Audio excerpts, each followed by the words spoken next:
ele fica perguntando pra mim, eu falei, moço, você tem um número da loja, eu mando mensagem lá.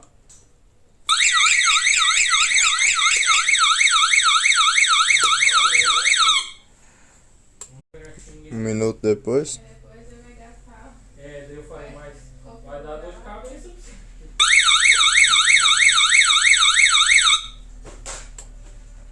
E de minuto em minuto.